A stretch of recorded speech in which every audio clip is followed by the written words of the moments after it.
Hello friends, मैं हूं असना फातिमा और आप देख रहे हैं अल्फैज एजुकेशन।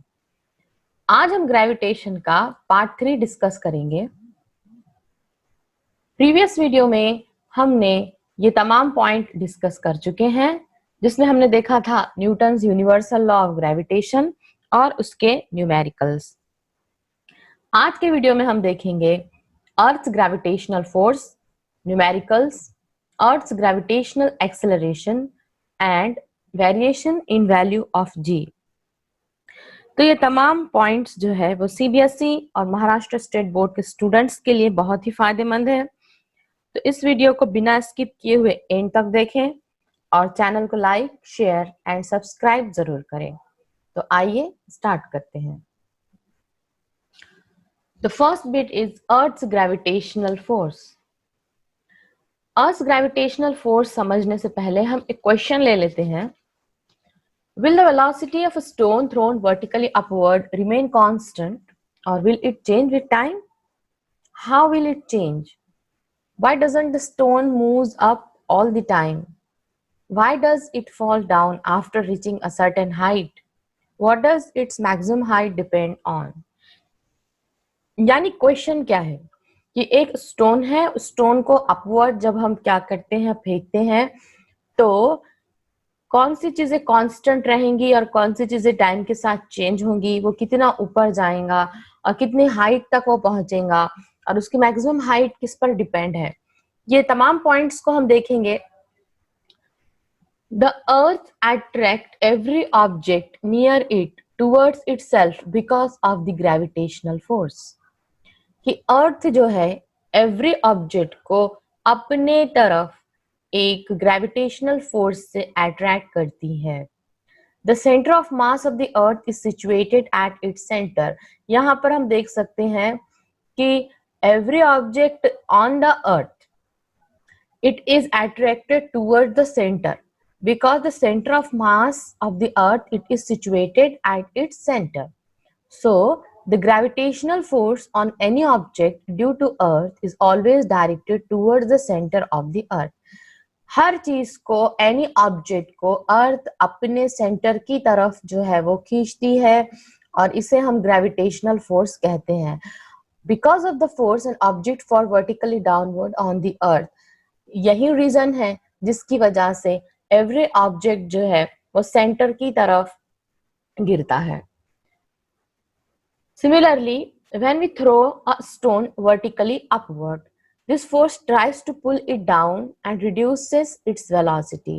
यानी जब भी हम किसी स्टोन को या कोई चीज है, बॉल है, पत्थर है, किसी भी चीज को हम क्या करेंगे, ऊपर की तरफ फेंकेंगे तो एक फोर्स होगा जो उसे क्या करेगा, सेंटर की तरफ क्या करेगा, अट्रैक्ट करेगा, उसे खींचेगा। इसका मतलब ये है कि वो स्टोन पर एक डाउनवर्ड पुल लग रहा है, जिसकी वजह से उसकी वेलोसिटी जो है वो क्या हो रही है, रिड्यूस हो रही है, और जैसे ही वो नीचे आएगा तो उसकी वेलोसिटी जो है वो 0 हो जाएंगे। The pull continues to be exerted and the stone start moving vertically downward towards the center of earth under its influence. That means कि जो कांस्टेंट डाउनवर्ड पुल जो स्टोन पर लग रहा है वो उसे वर्टिकली डाउनवर्ड डायरेक्शन में खींचेगा, यानी सेंटर की तरफ खींचेगा, और उस वजह से स्टोन जो है वो वर्टिकली डाउनवर्ड गिरेगा। नेक्स्ट आइए एक एग्जाम्पल समझ लेते हैं।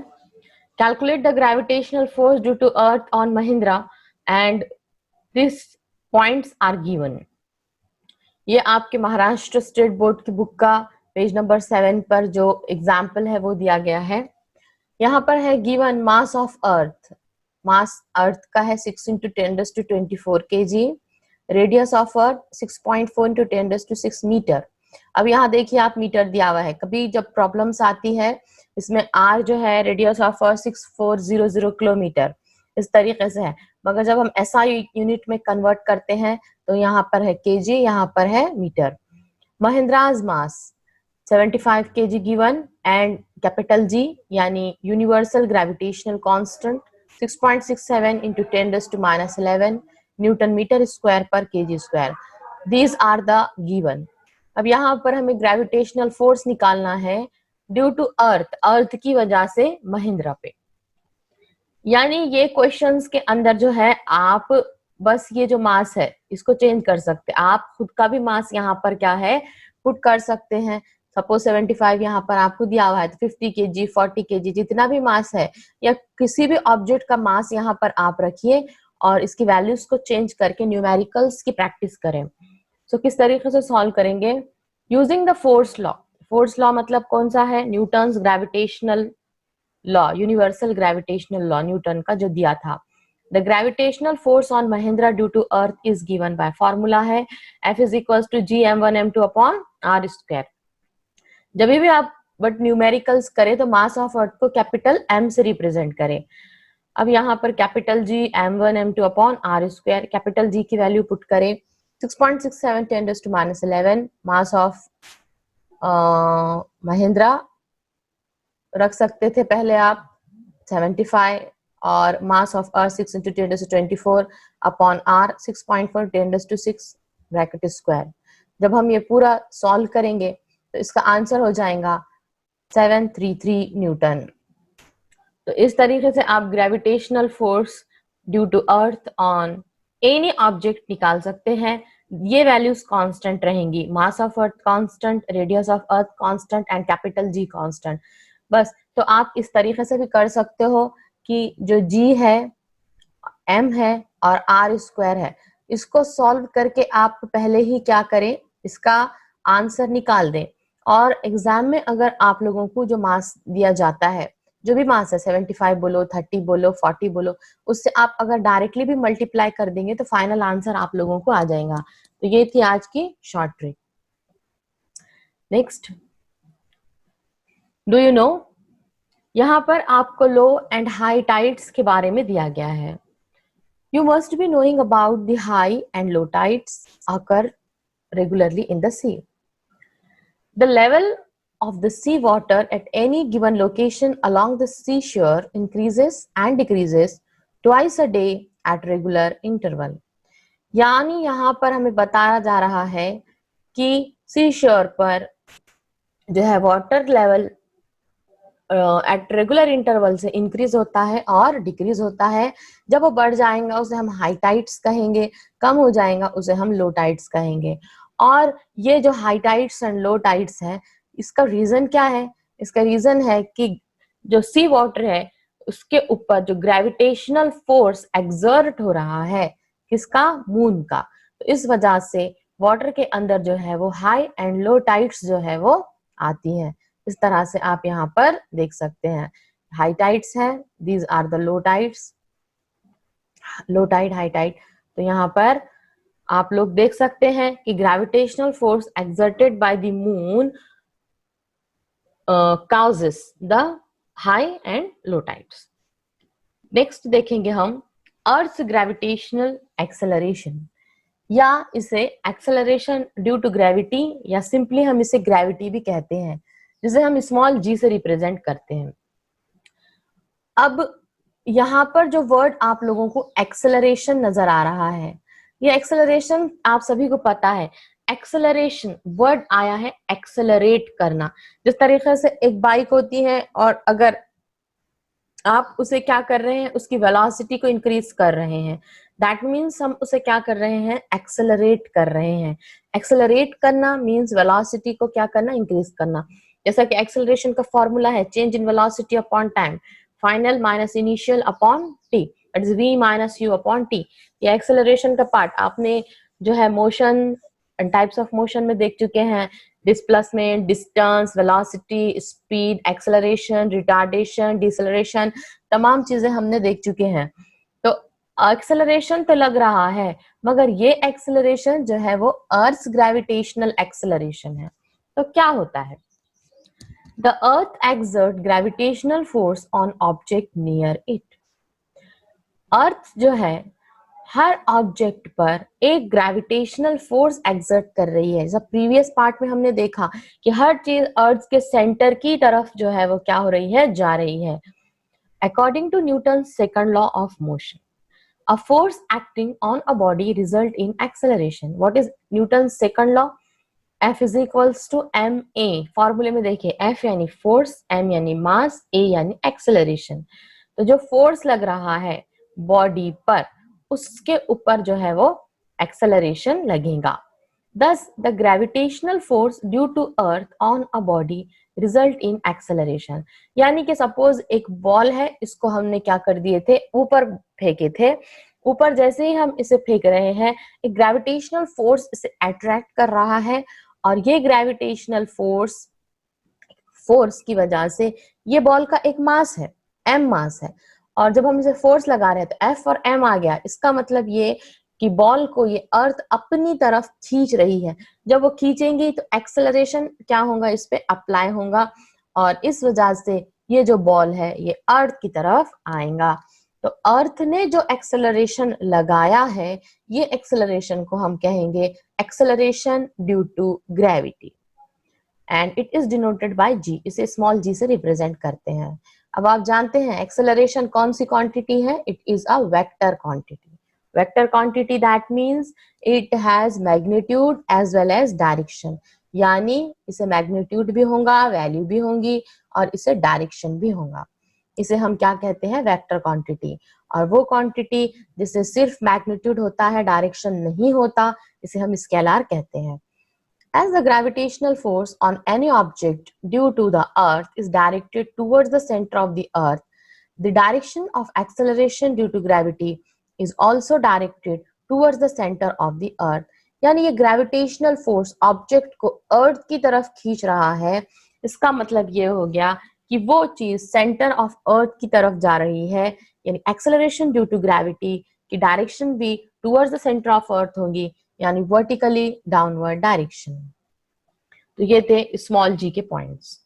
नेक्स्ट हम देख लेते हैं इसकी डेरिवेशन कि value of g on the surface of earth surface पे वैल्यू ऑफ g को हमें किस तरीके से निकालना है। We can calculate the value of g by Newton's universal law of gravitation। Newton's universal law of gravitation का यूज करते हुए हम निकालेंगे। क्या था न्यूटन्स का universal law, F is equals to g m1 m2 upon r square.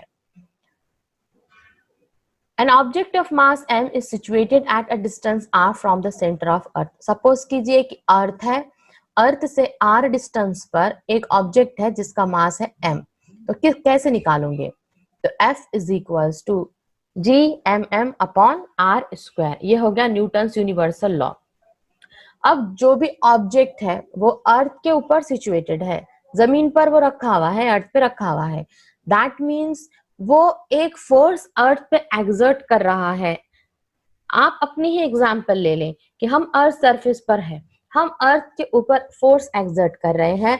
इसका मतलब कि अर्थ भी हमारे ऊपर फोर्स एक्सर्ट कर रही है, और अर्थ जो फोर्स हम पर एक्सर्ट करेंगी उसे ही हम क्या कहते हैं, वेट कहते हैं।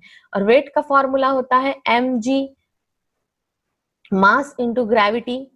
ये याद रखना है हमें। वेट जो है आपको निकालने को आता है कि वेट निकालिए, तो वेट का फॉर्मूला होता है mg, mass into earth gravity. तो वेट यानी भी अर्थ का एक टाइप का फोर्स ही हो गया, इसलिए हम इसे फोर्स F लेंगे। F is equals to mg। दो इक्वेशंस आप लोगों को लिखनी है।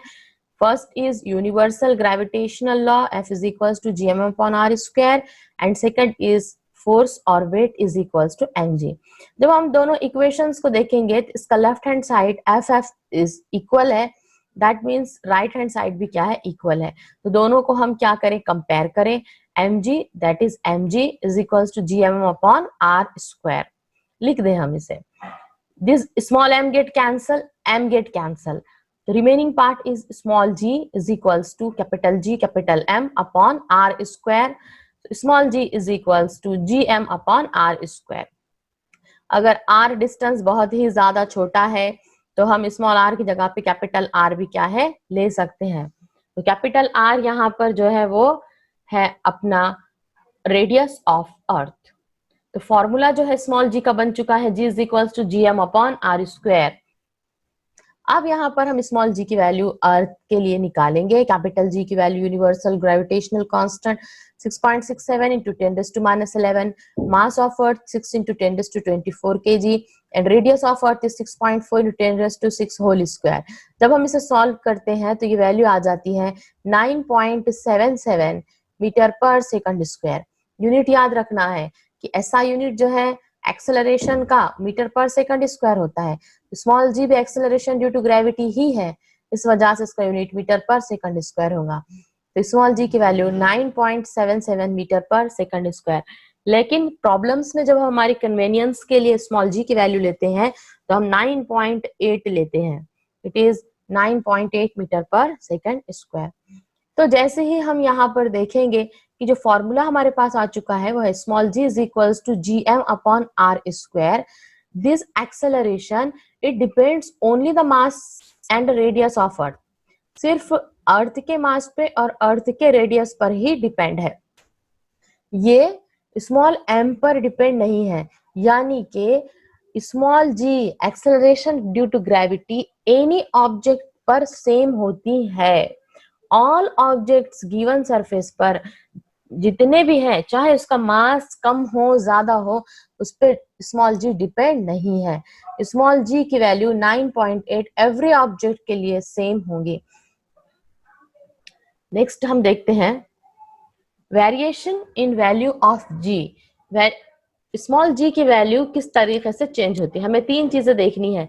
सरफेस पर देखनी है, हाइट पर देखना है और डेप्थ पर देखना है कि स्मॉल जी की वैल्यू में क्या चेंजेस आते हैं।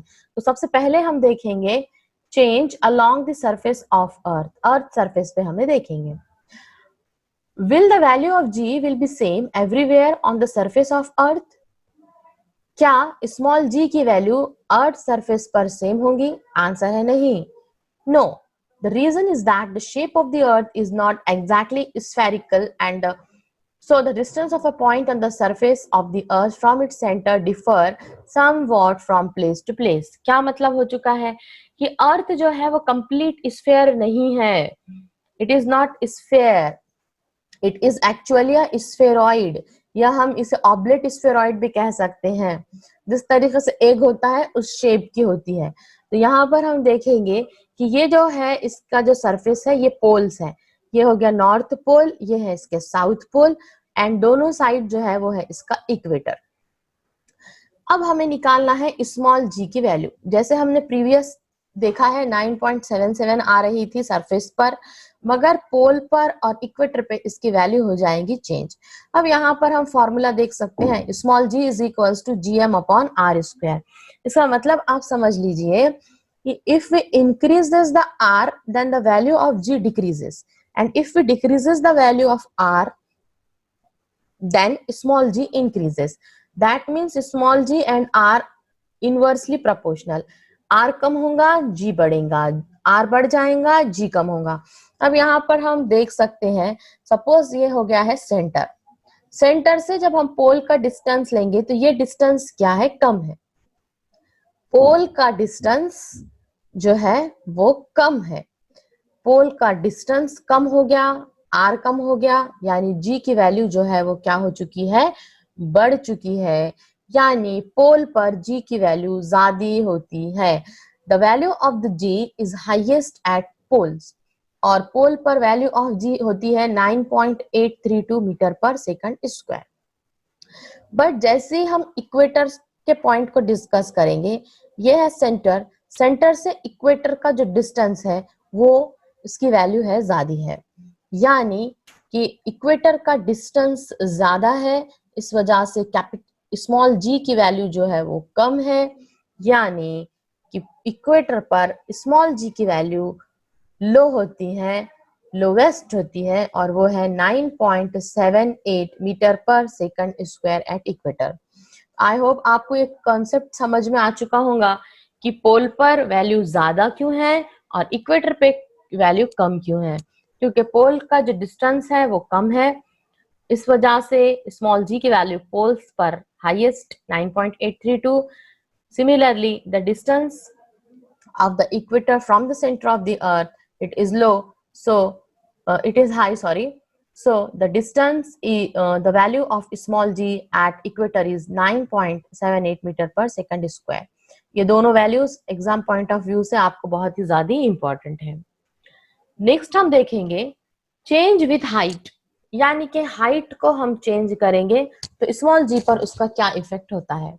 अब प्रीवियस जी का जो हमने फॉर्मूला देख चुके थे, g is equals to G M upon are square.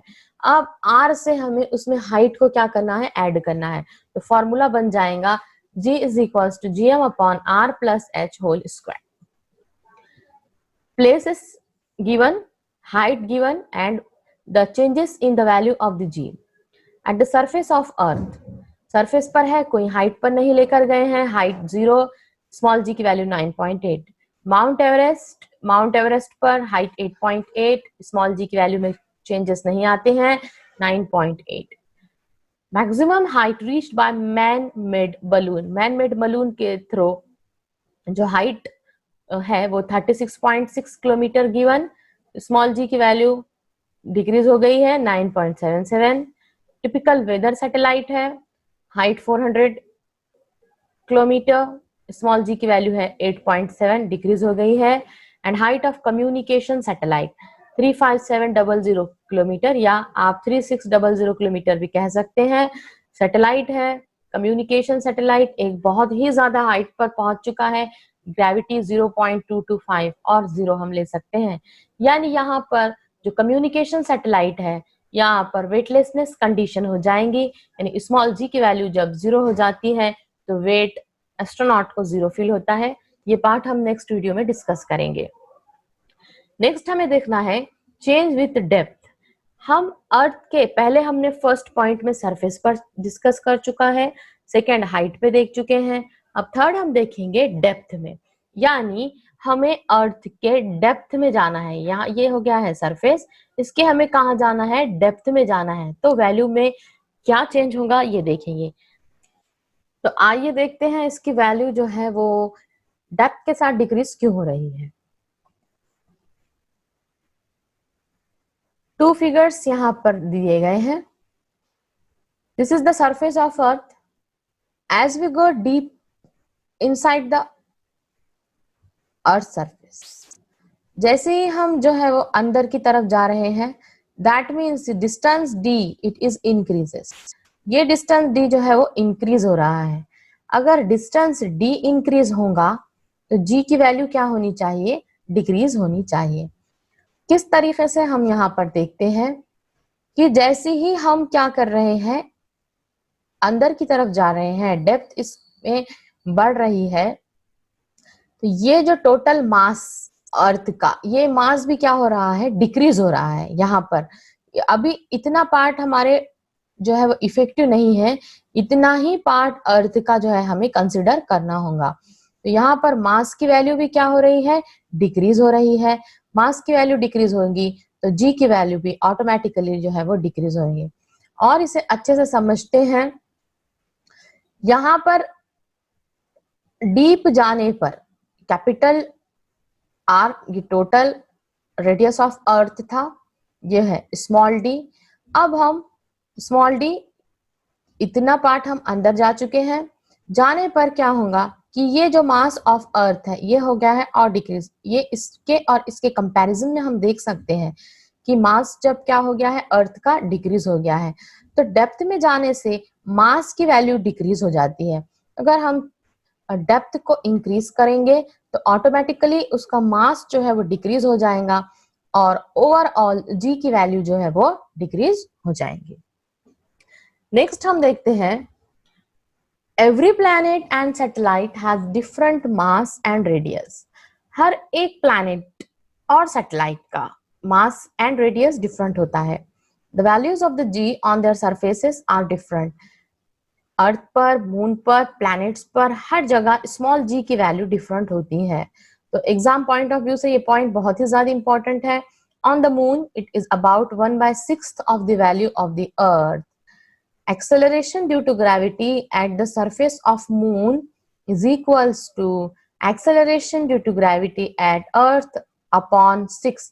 जो भी वैल्यू आपको मून पर है तो आपको उसे क्या करना है, अर्थ की वैल्यू डिवाइडेड बाय 6 करना है। सपोज यहाँ पर हम देखेंगे कि अर्थ की वैल्यू जो है, आपको एग्जाम्पल के थ्रू बताया है कि 30 kg है अर्थ पर एक पर्सन की वैल्यू, जो वेट है उसका वो कितना है 30 kg। तो मून पर कितना होगा, इस तरीके के न्यूमेरिकल्स आपको एग्जाम में पूछे जाते हैं। तो सिंपली आप क्या करें, जी मून आपको मालूम करना है कितना होगा, तो अर्थ का जितना भी वैल्यू है उसको आप 6 से डिवाइड कर दें। तो कितना दिया हुआ है, ये 30 है, 30 को 6 से डिवाइड कर दे तो ये हो जाएगा 5 kg। तो ये फॉर्मूला आप याद रखें। तो as a result, using the same amount of force we can jump 6 times higher on the moon as compared to that of the earth। तो आई होप आप लोगों को ये वीडियो जरूर पसंद आया होगा और आप लोगों के तमाम पॉइंट जो है वो क्लियर हो चुके होंगे। तो इस वीडियो को लाइक, शेयर एंड सब्सक्राइब जरूर करें। मिलते हैं आप लोगों से नेक्स्ट वीडियो में।